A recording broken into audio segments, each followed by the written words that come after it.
Hello and good evening. My name is Catherine Kaplan. I work with SEB Housing, and this is the information session for the two affordable condominiums being made available, I should say, at 92 Brush Hill Road in Milton, Massachusetts. And the purpose of this session is to give a little bit of a background information on the condos themselves, the application and eligibility process, and confirmation on how the lottery itself will be run and the process after the lottery. So if you have any questions during the session, you're going to see a chat box to the right of where you see this video. And if you have any questions, you're able to type into that chat box. I'm going to show you where that is now just by typing something in.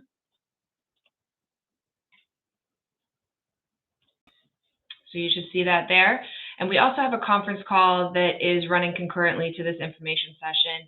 So if you prefer to join by phone, I have that going right now, and you would be able to join by phone. I'm going to put the number in and the code for you into that same chat box if you prefer to join that way instead. So this is a live session. Obviously, it's going to be saved on YouTube. So if you're watching this after the fact and you want to connect with SEB Housing afterwards, you can email us at info@sebhousing.com. I'm going to put all this information in the chat. You can email us there, or you can call us with any questions as well. Email is the best way to get in touch with us, but if you prefer to call, that's perfectly fine as well. We will return your call and get back to you. So just some background on SEB Housing. We are a off-site affordable housing consultant group, and we've been hired by the developer to market these affordable condos and to conduct this information session, to collect and review applications for interested applicants, to determine their eligibility for this affordable opportunity, and to run the lottery. So we are not an on-site management company. We haven't seen the property. We're not on-site, nothing like that. So in the initial phases, we're going to be your main point of contact, but then further along in the process, you will have more of a relationship with the owner or the management company at that time. So there's sort of two broad steps in this whole process for potentially purchasing one of these condos. And we're going to talk about both of them during this information session this evening. The first step is to actually apply for the affordable housing program itself. And you're going to be in touch with SEB Housing throughout that process. We're going to answer any questions you might have about the affordable housing program. And we're going to do a preliminary review of your application. And if you're eligible, you'll be entered into the lottery, and you're going to be given a position on the wait list, or on the waiting list. There's more than one since there's two condos. Step 2 will involve the process of actually reserving and buying one of the condos, one of these homes. And your opportunity to do so will depend upon your placement on the wait list following the lottery. Page 11 of the information pack, which is available on our website, and I'll talk about that in just a minute, has the majority of the information that I'm going to be talking about this evening. And it also lists on page 11 an approximate timeline for each of these processes within these two steps. So if you haven't done so already, you want to visit our website, sebhousing.com. Just going to throw that into the chat as well. And you're going to visit our website. You're going to see information about this and other lotteries. So if you click on Affordable Housing Opportunities and select I Want to Buy, you're going to see 92 Brush Hill Road there. And if you click into that, you're going to see a specific page for this property and this housing opportunity. There's a downloadable version of the application. There's a template of a sample deed rider, which would be a document that's finalized closer to closing. And you're going to see the information packet, which, like I said, is going to have the majority of the information that I'm going over tonight. The information packet we're not going to be able to cover everything tonight, but because there's so much information there, but I am going to review the main points. So it's recommended that you take a look at that, even if you're watching this session now or if you watch it later on.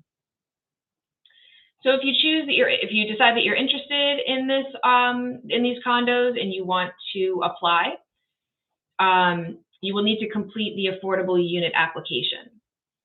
And you can submit that to SCB Housing in one of several ways. We try to make it as convenient for you as we can. You can email it to us, you can scan it, send it as an attachment, you can fax it to us. The fax number to our office is listed on the first page of the application. You can send it by regular mail to our office, or you can drop it off in our 24-hour secure drop box located at our office in Needham. The address is 257 Hillside Ave in Needham. And it's located on the left side of our building once you're walking down that driveway. We check it every day just to make sure that we don't miss anything. So you can pick whichever one of those options works best for you if you are interested in this opportunity. So we encourage you to get your lottery application in early. It's fairly brief. It should only take you about 10 minutes to complete. And part of the reason for that is that no supporting income documentation is required at this early stage in the process.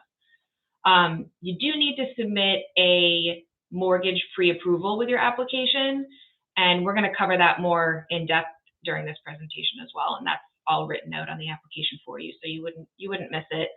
Applications themselves are due by 2 o'clock on March 22nd, 2022, and applications need to be delivered or postmarked by that date to be able to be considered for the lottery. You do not need to be a Milton resident to apply for the lottery, but I do want to mention that the 3-bedroom condo that is being offered, there's going to be a local preference for that 3-bedroom condo.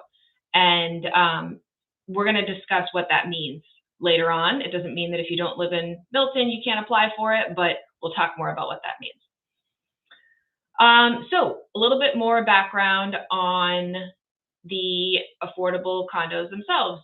So these 2 condos are located at 92 Brush Hill Road, and the condominium building itself is a renovation of an existing 2-story building. So an extensive list of the completed renovation work is listed on the last 2 pages of the information packet.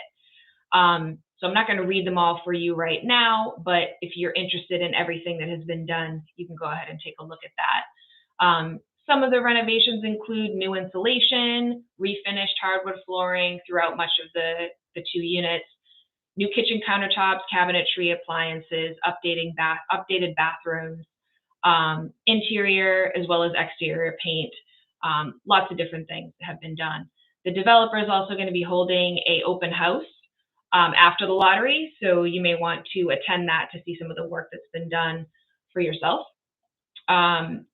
The building right now is divided into 2 flat style units. So the first floor has the 2-bedroom condo, and it consists of approximately 960 square feet of living space. And the second floor unit has 3 bedrooms and has about 1,040 square feet of living space, as well as a private rear porch in that 3-bedroom unit.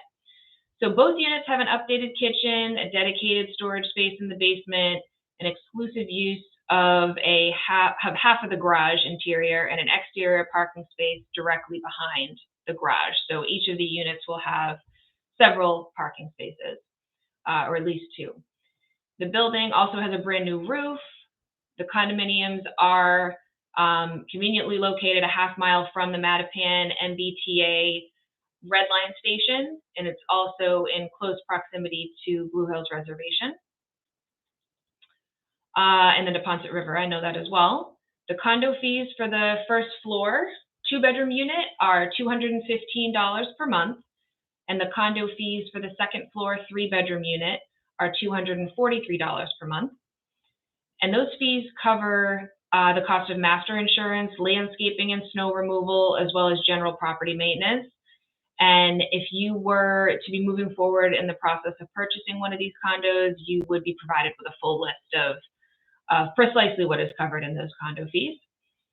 So the sales price of these condos, the price of the first floor 2-bedroom condo is $299,100, and the price of the second floor 3-bedroom condo is $333,200.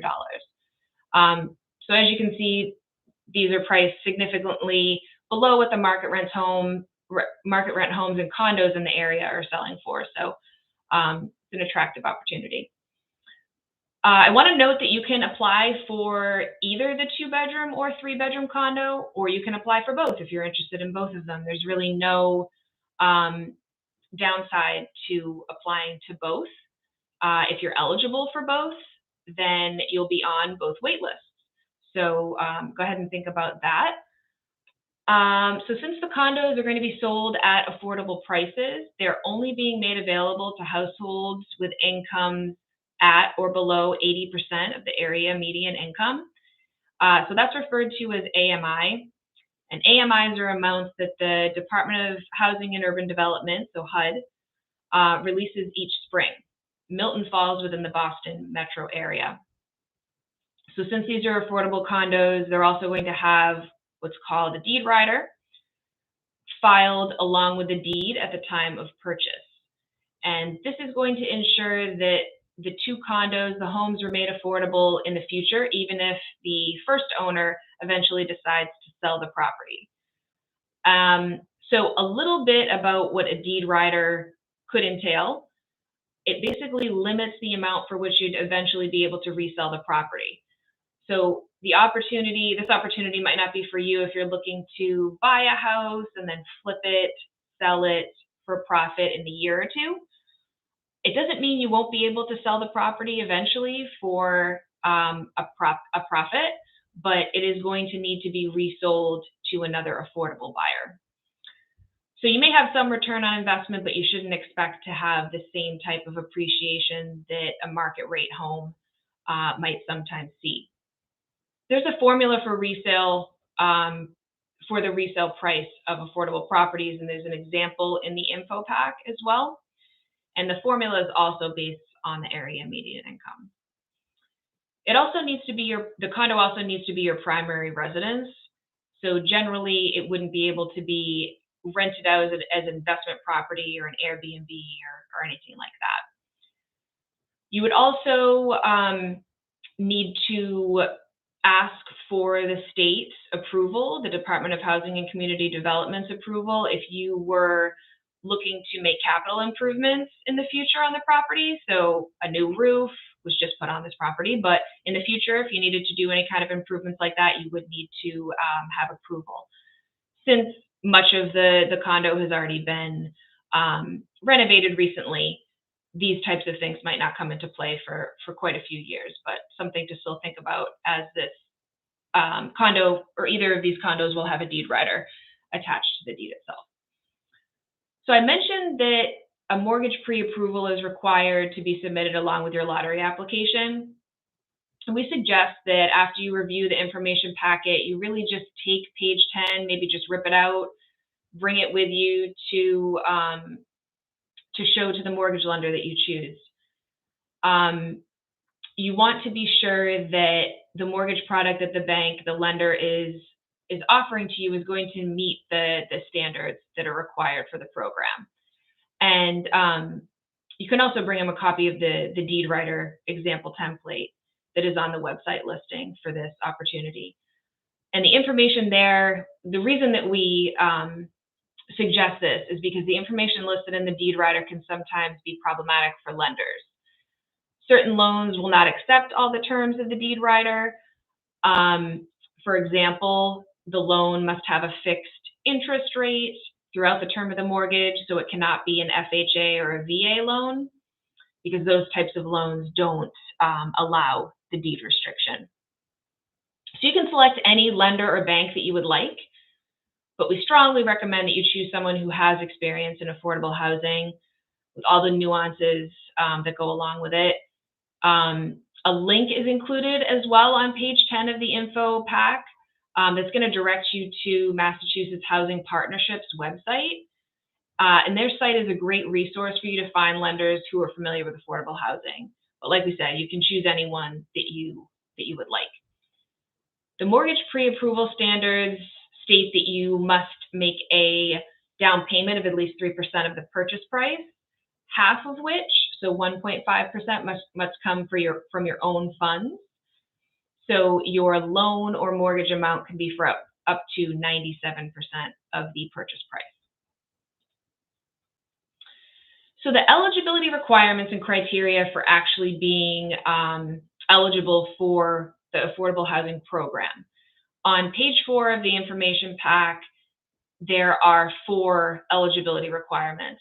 I'm going to go through 2 of them in depth right now, but I'm going to list them for you so you know what they are. The first is that everyone in the household needs to qualify as a first-time home buyer. There are exceptions to this, which we're going to discuss in just a few minutes. And really anyone, any household, even if they qualify for an exception, would need to sell any currently owned homes prior to closing on an affordable condo at 92 Brush Hill. So you couldn't own 2 properties at the same time. The second eligibility requirement is the household's income and assets need to be below the maximum allowable income and asset limits, which we'll talk more about. The third eligibility requirement is that you need to have the mortgage pre-approval. You need to be pre-approved for a mortgage before you can be eligible for this program. And the fourth is that households may not have financial interest in the development or be a related party. And that's pretty straightforward, right? So the condos are owned by the developer Walcott Residential LLC. So if you work for them or are related to them in any way, you may not be eligible for this lottery. Just want to put that out there. So to circle back to the first eligibility criteria, we want to explain more about what a first-time home buyer actually means. So a first-time home buyer is a household where all members are considered first-time home buyers. So not just you, but maybe other adults in the household. And you're considered a first-time home buyer if you haven't, within the last 3 years, owned a home. And that would include through joint ownership, so maybe an ex-spouse or something like that. So if you were on any deed to a home within the last 3 years, you may still be considered to have owned that home. There are 5 exceptions to the first-time homebuyer rule. These are listed in more detail in the information packet. But the 3 that come up most often are someone who is referred to as a displaced homemaker. So that's someone who hasn't worked outside of the home in quite a few years, who owned a home with their partner or spouse, but are no longer own that home due to maybe a recent divorce or separation. So they're no longer on the home's deed. The second exception is a single parent with at least joint custody of 1 or more children, or someone who's pregnant and is now displaced looking for a new home to buy, maybe because of a divorce again. The third exception is an age-qualified household, and that would be a household with a member who is 55 years or older, and that person is selling or has sold a home recently in order to purchase an affordable property. If you qualify for one of those exceptions, like I said, you do still need to sell the home sell your current home before buying a condo at 92 Brush Hill. So that might entail finalizing a divorce, legally finalizing it, so that your name is no longer on the deed to that previous property. Wanted to also circle back to the income limit eligibility criteria. So since these condos are affordable, they're being made available to, at a purchase price that's well below what market rate condos in Milton and the area are going for. And the whole purpose of this is to make sure that families who have potentially lower incomes are able to afford them. So they're only being made available to households whose total annual income is at or below 80% of the area median income. Maximum income limits are set by household size, and you can look at info pack page 4 to see these numbers, but I'm still gonna read them for you. You don't need to write these down or anything. They change in every April, just as an FYI. If you're a one-person household, your total annual household income would need to be at or below $70,750. If you're a two-person household, that limit is $80,850. If you're a three-person household, the income limit is $90,950. If you're a four-person household, it's $101,050. If you're a five-person household, it's $109,150. And if you're a six-person household, the income limit is $117,250. So if you're listening to this and you're, way above that, this may not be a good opportunity for you. But if you're close or below, you are likely income eligible. And like I said, for this particular lottery, you are not required to submit verification of income when you submit your unit application and mortgage pre-approval.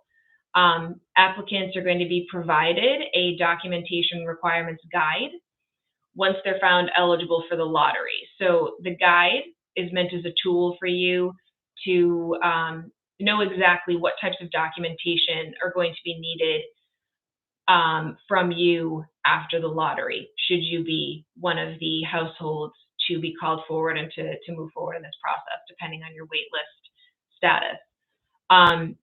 The types of documentation that we're looking for: income documentation, so pay stubs, benefit statements if you're receiving any types of benefits, tax returns from the last 3 years, bank statements, that sort of thing.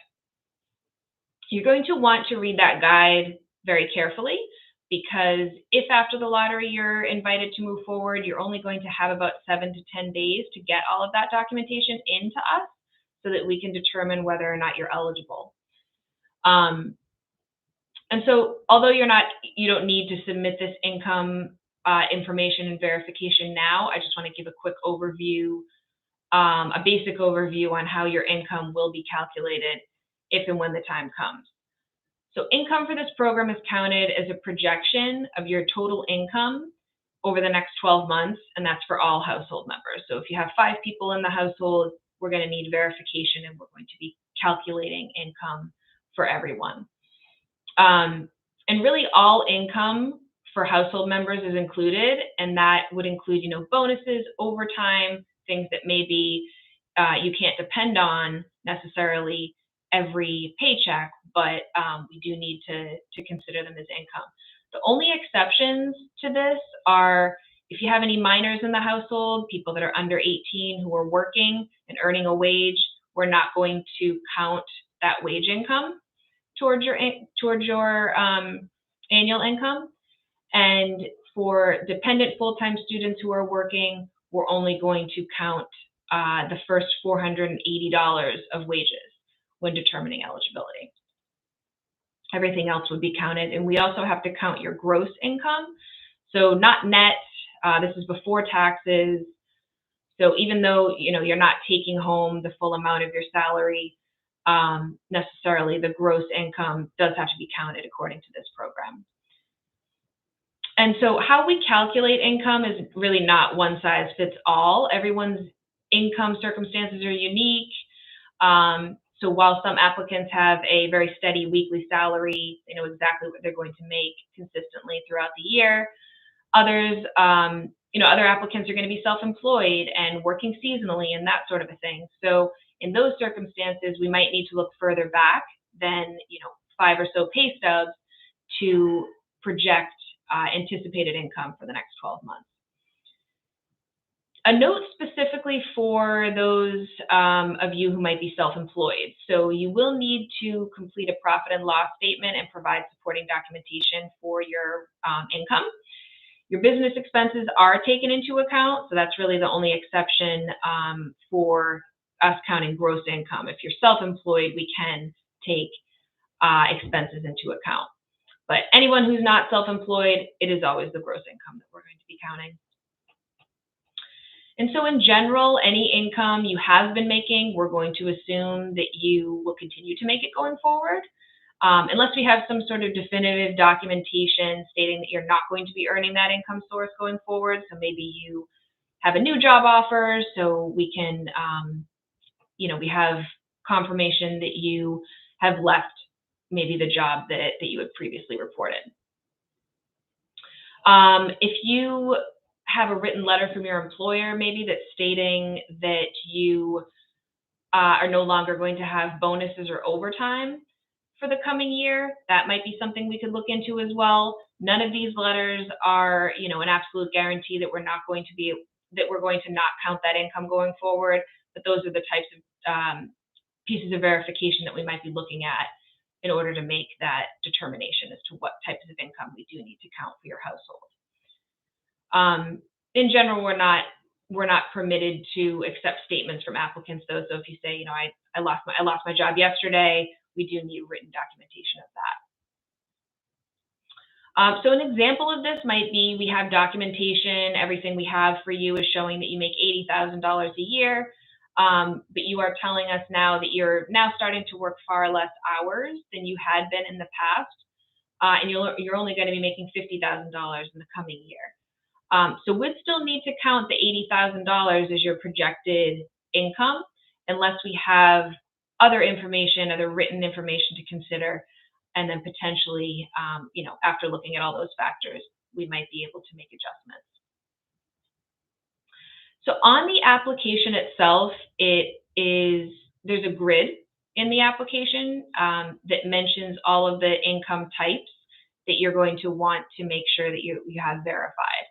And take a look at that table just to make sure you don't overlook any income types. But, it's not just wages we're looking at, but that is one of the income types. Self-employment, wages from an employer, Social Security, disability income, child support, alimony, retirement distributions, unemployment, workman's comp, pensions, even periodic payments from friends or family. We would need a statement from those family members confirming the amount and frequency of the payments, and any assets that generate income. So those are all common income sources that we see. So to apply for the lottery, there are no minimum household income requirements, just the maximums. But in order to qualify for a mortgage, you're going to need to meet the lender's requirements, so the bank's requirements, in order to receive the mortgage pre-approval that we need from you, and that needs to be submitted with your application. For assets, we're going to be looking for verification of assets as well, and households, in order to qualify for this program, may not have assets that total more than $75,000 at the time of your application. So this includes any funds that you might have set aside for a future down payment. So if you happen to have a family member that is being generous enough to gift you with money towards a down payment, that amount of money is going to be considered an asset, and you would need to disclose that as an asset on your application. Other types of assets, common types of assets, cash and savings or checking accounts, CDs, the net value of stocks or retirement accounts, bonds, even your Venmo and PayPal account.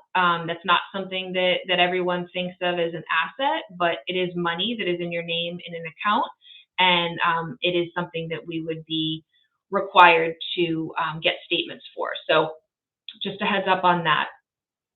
And so when I said retirement accounts, you might think it's a little bit strange that we're going to be counting money that maybe many of you have tied up in retirement accounts. You're not going to be accessing that money for decades potentially, but the program does require us to do so, because you could, in theory, withdraw funds, although you would have a large penalty likely for doing so. So it's the post-penalty amount, or the net cash value, that we're going to count.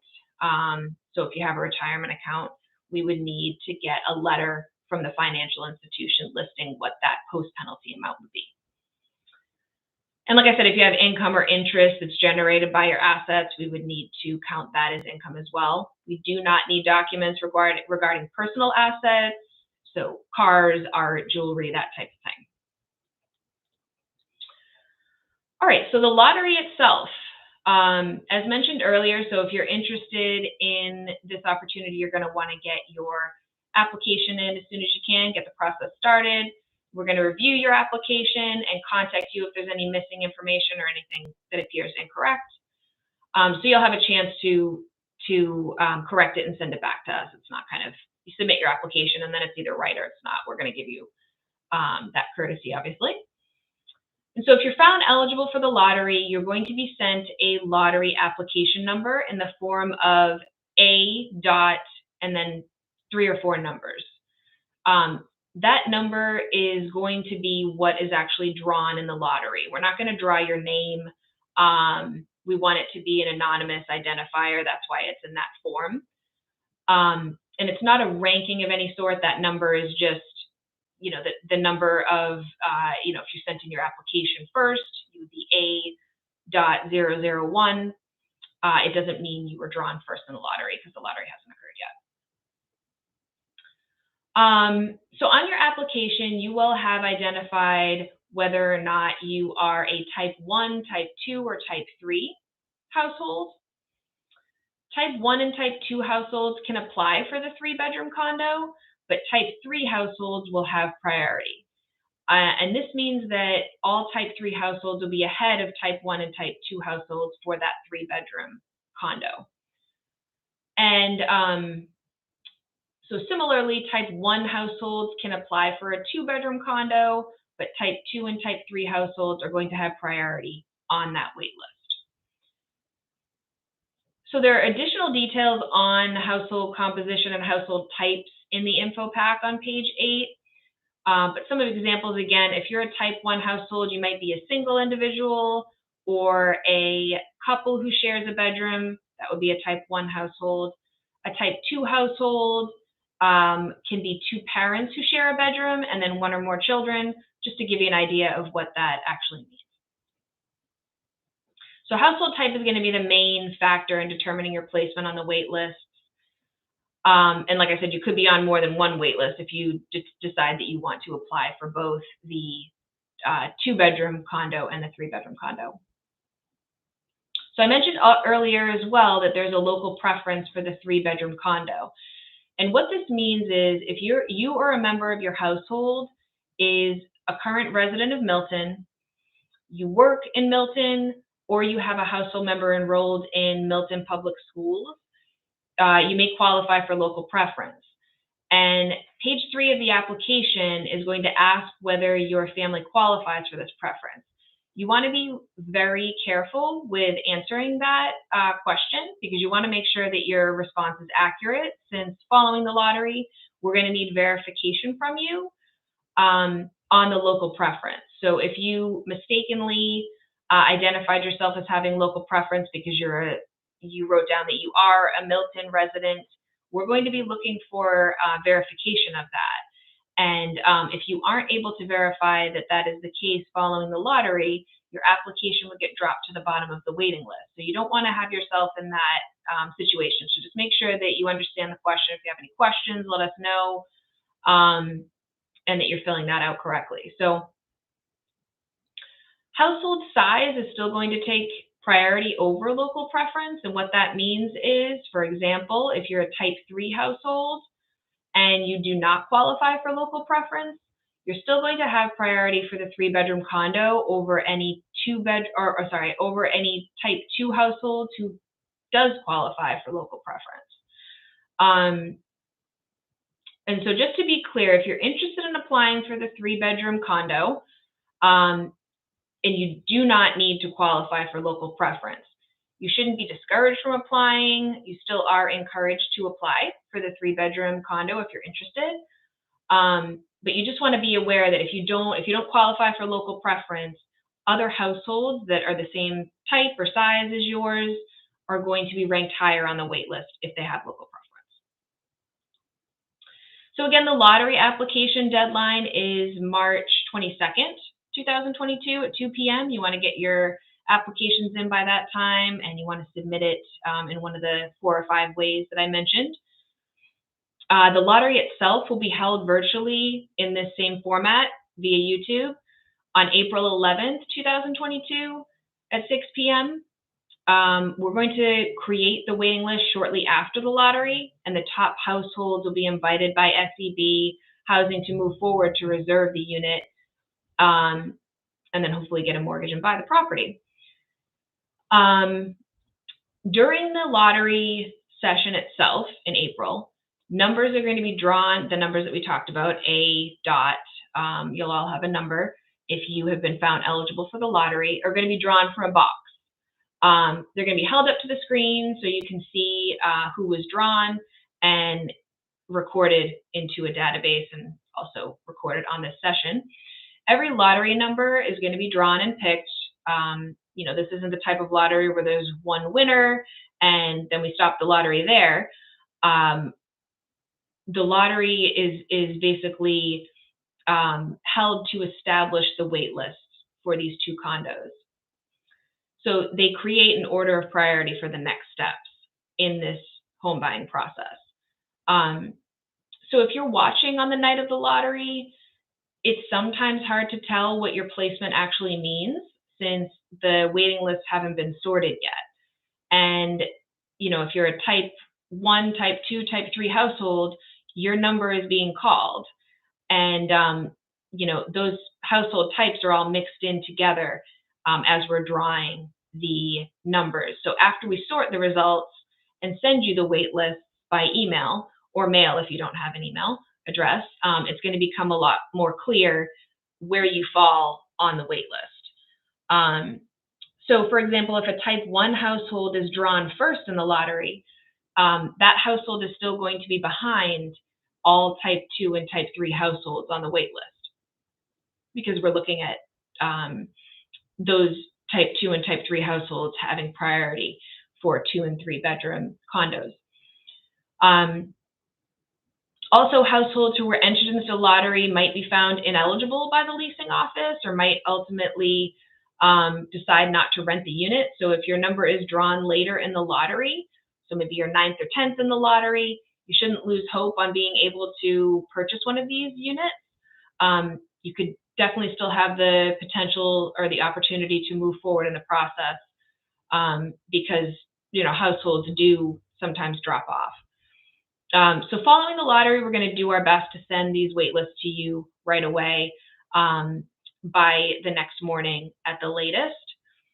And when you're reviewing that email, you want to find your lottery application number, see where you fall on the wait list, and then you should have a better idea on whether or not you'll be invited forward.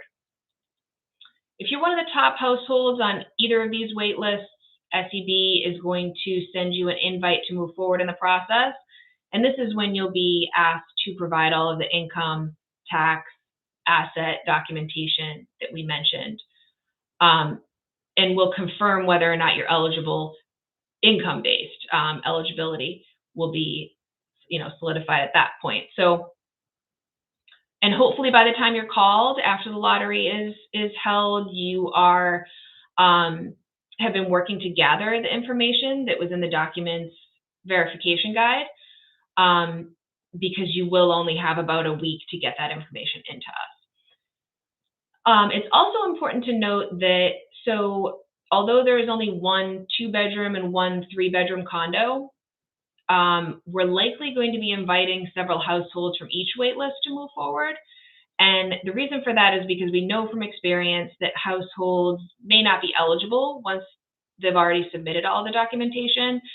Some people may not finish the process for whatever reason. They may not submit all of the documentation that we needed to be able to determine their eligibility. And then some households are just not going to move forward for a number of reasons. They may have found a different opportunity. They may not be interested in the property any longer. So it's typical that we need to invite more than one person or more than one applicant to move forward in the process. So once we receive your application package with all of the information that we need to determine your income eligibility, we're going to review it and respond to you within a few days. Most applicants don't submit 100% of the verifications that we're looking for on the first try, and that is both because there's a lot of information that we will need from you, and sometimes we have additional questions once we review your documentation. So you might submit your bank statement and a deposit pops up that we have a question on and we need further documentation from it. So definitely don't get discouraged by the fact that you might have to go back and forth with us a couple of times to get a complete application into us. And that's another reason that we encourage applicants to prepare documentation early once you have that documentation guide. Okay, so an initial review by the state is also necessary once your file has been submitted to us. The Department of Housing and Community Development will take a look at your file. If it's been determined that you're eligible, if SCB Housing has found that you're eligible, the next step is to send your file to the state. And they will do a file review and give us the green light, hopefully, to move forward with your application.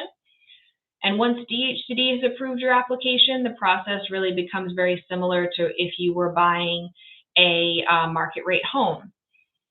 And something I should mention too is throughout this process, as you navigate the home buying process, you can decide to hire an attorney at any time to assist you. We encourage that. It's perfectly acceptable to do that. And it's probably the smart thing to do. It's a huge decision to buy a property. And you want to just make sure that you understand the whole process and that you are well represented. So once DHCD has approved your application, you're going to be put in touch with the owner or developer of the unit to schedule a viewing of the actual condo. Tour the condo, complete a reservation agreement. And in order to reserve a home, you need to put down a $500 refundable deposit at that time. After you reserve the home, you'll have about 10 business days to sign a purchase and sale agreement and place the required deposit of 1.5% of the sales price minus the $500 that you've already paid for reserving the unit. And your P&S agreement may include certain agreed upon contingencies. It might have a closing date. And the purchase and sale is one of the final steps in the home buying process. So the finish line is near at that point once you've signed the purchase and sale. Once that is signed, you'll need to go back to the bank or lender who issued your mortgage pre-approval, or you can use a new bank. It doesn't need to be the same bank, but you're going to need to go back to the bank or to a bank and obtain a mortgage commitment. The process of getting a mortgage commitment varies a little bit depending on the lender, but generally they're going to review all of your documents to this point, which is going to include your purchase and sale, the deed rider, and they're going to do an appraisal of the condo. And then SCB is going to do a final review. Households must remain eligible for the affordable housing program throughout the entire process. So up until your closing date, you need to remain eligible for this program. So about 3 to 4 weeks before your closing date, SCB is going to be doing that final file review. We're going to need updated pay stubs, income information, that sort of thing from you, including your mortgage commitment letter at that point. And then we will forward your final application package to DHCD again for their final review. And if your eligibility has been maintained, you're still eligible for the affordable housing program, you can move forward towards closing on the condo. And once you've closed on the home, you can move right in. You won't have to have any future income or asset eligibility reviews. You can just enjoy living there, and hopefully you stay there for a while or for as long as it works for you. So really, once you've got through this whole process with SCB, with the lender, with DHCD, you don't need to do any income. You don't have to submit any income information once you bought the property. So that really covers the whole process from submitting your application to closing. So once again, you can find the lottery application for the condos at 92 Brush Hill Road in Milton on our website. The info pack is there. A lot of the information we just went through is in that information packet. And there's that sample deed rider there as well. So I'll stick around for another minute or so in case there's any questions. I'll look at the chat here and see if anything comes in. You can type them in there.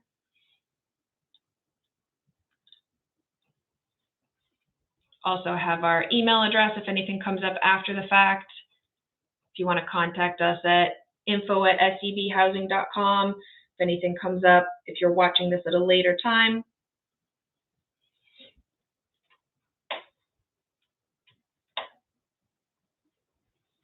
All right, I don't see anything new in the chat.